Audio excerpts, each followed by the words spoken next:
Welcome to the Visionary Chronicles, a business strategy podcast where we provide insight to those looking for creative, executable strategies built around the latest disruptive ideas, innovative cultures, product creators, and marketing solutions. Welcome to the Visionary Chronicles. Today, we're going to talk about product and the specifics around the ideation process. So what I call the product ideation, what are those 5 steps to creating a product ideation process that works for brands? And we'll use some analysis, case study, but I feel that these are the top 5 that I have seen with the brands that I've been associated with, as well as brands that I work with Liquid Mind and a lot of the book smart side of it. And I find these are ones that consistently are part of generational brands ideation process. So I always start with a quote, and the quote we have today is "Innovation distinguishes between a leader and a follower," from Steve. And again, I think this leader and follower and innovation goes towards the ideation process. And if you're a commodity brand, you effectively don't have an ideation process, you have an imitation process. And so when we look at this, we want to be a leader, not a follower. We don't really care about followers. If we spend more time looking in the rear view mirror than we do looking through the windshield, we're either going to crash or we won't see where we're going on the destination that we've set. So the cornerstone of all generational visionary brands is that foundation of a product ideation and commercialization process. I always say probably the most frustrating designers out there are those concept car designers. And the reason I put commercialization in there is it's one thing to have an idea, but it's a completely different thing to have that come to reality, which more often than not, with concept car designers, it just stays on the board. So it's really important that on the product ideation that there is a commercialization aspect to it. And it's probably the most difficult thing to achieve, is because there's a lot of great big ideas out there, but they've been written off as not needed, impractical, too hard, not our core competency. All of these things are bridges to realizing your vision. And that bridge that you're crossing is risk. And when you look at those great visionaries like Andrew Carnegie, Henry Ford, Steve Jobs, Phil Knight, all of these have been written in the records as to what they had to go through in order to achieve success. And almost 100% of the time, they were either told they were crazy, it can't be done, or nobody needs it. All 3 or 4 of these are things that eventually these great visionaries overcame, and thank God they did, because we still use their products today, and without them, our country wouldn't be the same. So again, the cornerstone of all generational visionary brands is the foundation of a product ideation and commercialization product. What does that look like? Well, it's creating a product ideation process that involves a systematic steps to generate and evaluate, innovative ideas for new products or product improvements. Product improvements are incremental. New products are disruptive or can be disruptive. The path to disruption is innovation. And the pinnacle of a generational brand on a product is disruption, completely changing the process of how people work in a particular area, or creating a product that nobody knew they needed until you created it. So what I'm going to talk about are these 5 steps to help you establish an effective product ideation process. They're not all of them, but I feel probably the most important ones that you'll have to deal with as a brand. So the first thing you'll look at is defining objectives and a target audience. So the objectives are really flush out expectations. And the target audience is one where you're either satisfying a current mix of customers or a new mix of customers. So clearly define the objectives and goals for the product ideation process. This is really important because you just get a bunch of people in a room with really no clear set vision, expectation, or objective as to what you're looking to achieve. You need to have that before you go in the room. So identify a problem. This is a good starting point. Identify a problem you want to solve or the need you want to fulfill. That could be process, could be product, whatever it is, but it's a good starting point. What do you want to do? What do you want to create? And finding ways to adapt technologies or adapt products from alternative markets, a great starting point. And I'll use the example in my book, The Visionary Brand, in a brand that we work with at Nike, where when they were creating the Flyknit shoe, one of the adaptable technologies that they used was inspiration from suspension bridges, the wiring, and also the material itself, which supported the foot in the shoe when you were making a knit product, was Vectran. Strong as steel and allowed you to stabilize the foot in the shoe, but had never been done before. People thought they were crazy. Number one, to do a knit shoe. Number two, there's no structure on a knit shoe. How are you going to be able to manage that? So they kind of killed two birds with one stone. So when you look at that, it gives you an idea of nothing is impossible. This is a room for nothing is impossible. Nobody disagrees. Negative sentiment gets taken out of the room. Only those who are part of the product team or marketing team should be in the room initially. But you're defining what you want to achieve. So additionally, specify that target audience, customer segment you're trying to target. Understanding your objectives, target audience will help you focus your ideation process. So that's number one, define objectives and your targets. Number two is creating a cross-functional team. And I call this the power triad.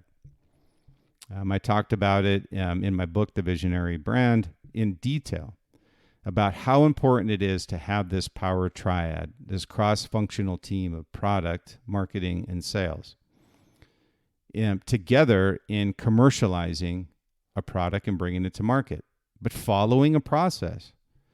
You can't have one jump over the other. This is led by marketing, or led by product rather, and marketing in that order, and supported by sales. Sales needs to know what's going on. Sales can provide ideas, thought in the ideation process, but they need to step out of the room. Let product do their job and have marketing understand what product is doing. And through the ideation process, product is defining where this product is going or this product is solving.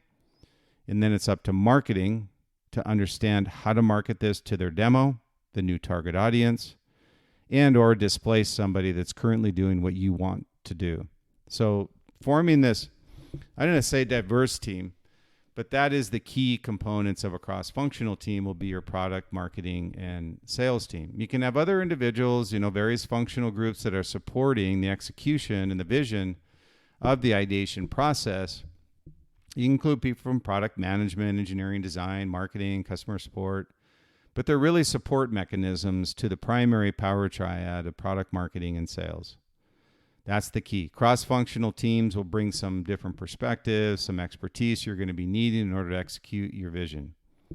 So this also allows for creative thinking and also some comprehensive evaluations of is this the right path that we want to go down. Because the ideation process, the start of it is that you got blue sky.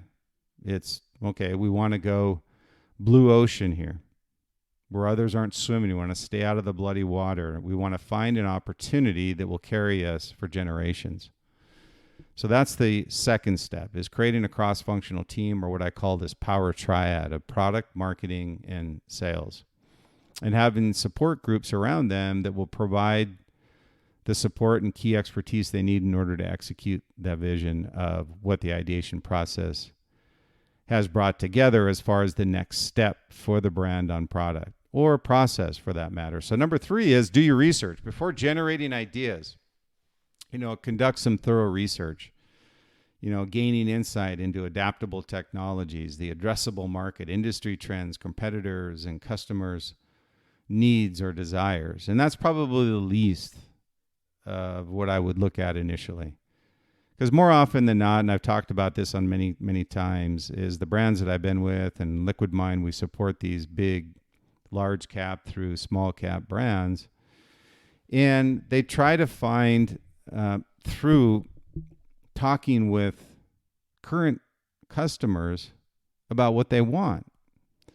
Well, to me, that's incremental because you're looking in the past or the present, but you're doing future thinking on ideation. So be very careful when you do your research. It's perfectly fine to talk with customers if their desires, things they don't like, and maybe about the current product line, whatever it may be, but be careful. Customers' desires are past and present. Your goal is to be future driven. So explore the feedback. You can conduct these surveys, analyze the market data, and all of the things that I've talked about. Again, I'll go through them. It's conducting the research to gain insights into adaptable technologies. That's traditionally done with product, the addressable market, industry trends, competitors, customers' desires or wants. That's all marketing. So explore this feedback, lay it out on the table, take a look at it, and then let go of it. You need to have clear thought, clear vision when you're generating your next disruptive technology or process, or at the very least, again, innovative. So this research will, inform you along that ideation process, helping you identify gaps and opportunities, potential areas of innovation or disruption. And it helps predominantly, it helps product and marketing. Because it tells the story to sales. Your goal on product and marketing is to make sales life easy. And there's nothing wrong with that.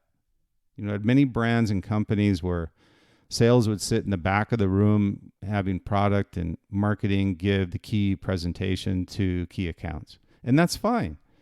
If you have a process like that, that you've got a great ideation process, and the power triad is very respectful of one another.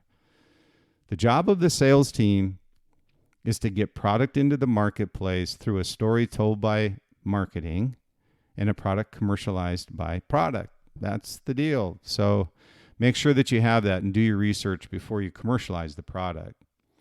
And number 4 is idea generation. Now that you have this blue sky thought process, you've created the power triad team, you've done your research, now you're starting to brainstorm and generate ideas that are driven through what the brand should be or wants to be going forward. Create what I call this open environment that rewards creativity and collaboration. People that don't belong in the room should not be in the room. Operations at this point should not be in the room. There should be a team of product, marketing, and sales and support groups around those functional areas that are going to help you execute a vision or have a path towards executing that vision. So there are certain techniques you can use, and I'll throw a few out here. It says you can utilize these brainstorming techniques like mind mapping. That works pretty well when you're getting with a big group or a big brand. Scamper, substitute, the acronym is SCAMPER. Substitute, combine, adapt, modify, put to another use, eliminate, reverse. Okay, so that's a great acronym that we use when we're working with our teams on the ideation and product process. Liquid Mind, we're predominantly brand strategy and product creation. And these are the process that we implement and we work with the leadership teams to execute. So to stimulate idea generation, again, creativity and collaboration, only those who are allowed in the room should be in the room. Product, marketing, and sales, everybody else needs to exit the doors. And get the brainstorming, use mind mapping, Scamper, again, substitute, combine, adapt, modify, put to another use, eliminate, or reverse. And this stimulates idea generation. It's really useful. Capture all these ideas, regardless of their feasibility or practicality. They can always be refined and developed. So don't sweat the small stuff right here on the idea generation. And number 5 is, then once you've got these ideas and you've generated the ideas, you've flushed them out, you got your research, then it's idea evaluation selection. So what you want to do is, after generating all these ideas, you evaluate and select the audience, market viability, technical feasibility, because remember, product's probably going to come up with more ideas than you're going to need or you want to use in the marketplace. So this is where sales comes in on this back end of evaluation and selecting the most promising ones that we want to put in the market.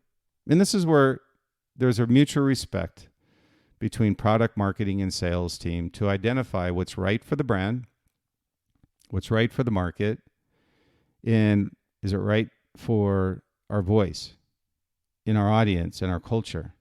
So those are things you need to evaluate as well. Sometimes I call these intangibles versus tangibles.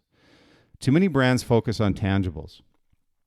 You need to remember, as a brand, probably your most valuable asset is your intangible assets of loyalty, authentication, and making sure that you always stay true to those, and your vision as a brand, because that's what your audience remembers. As I say back in a previous example I had done in a previous podcast, Under Armour had lost all of that when they decided to move into the football cleat business, and it wasn't their core competency. Marketing jumped over product, and the product was a miserable failure. But credit to Under Armour, they pulled the product off the shelf and then followed the Power Triad process. So again, number 5 is idea evaluation selection. After you've generated all these ideas, you've done your research, select the most promising ones, and then establish an evaluation criteria. Be fair. Don't have these voices that are just saying why they don't want it. They have to justify why they don't want it, why they think it doesn't work for the culture, for the brand, for the channels you're selling into, or the product functionality and performance. So when you look at that, you need to have that align with your org strategy or your vision for the company. You can use the methods like SWOT. That's a very traditional one. Or cost-benefit analysis to assess and rank the ideas. And then what you want to do is you want to prioritize these ideas with the highest potential for success and alignment with your vision and your business goals long-term. So again, the 5 steps to the ideation process. Number 1 is define objectives in your target audience. Number 2 is do the power and build the power triad through cross-functional team. Create a cross-functional team. Number 3 is doing your research. Number 4 is idea generation, and number 5 is idea evaluation selection. So that's your ideation process. You follow that, but make sure that you have the right people in that process is as important as the process itself. So remember that product ideation process is iterative, and it should be very flexible. It's essential to continuously refining and iterating ideas based on feedback, market research, and evolving customer needs that you define, that they don't define. So again, stay true, stay authentic, be different, and be great. Enjoy the journey along the way. Thank you for listening to the Visionary Chronicles podcast. Recently in 2022 and 2023 voted number 1 visionary podcast in the world, and also top 50 marketing podcast by FeedSpot. So very proud of that, and thank you to everybody for your support along the way. Feel free to reach out to me at Brian, B-R-Y-A-N, at liquidmind, liquidmindsite.com with any comments, any feedback you might have. And also, we're doing the Visionary Chronicles podcast, Visionary Interviews. So if you've got anybody you think would be interesting, and it could be anybody, not just visionary leaders, which we're interviewing, but it could also be those creators, those crazy ones that are ones that you feel would be a great interview for the Visionary Podcast. So again, thank you for your support with the Visionary Podcast, and we look forward to the next Visionary Chronicles. Have a great day.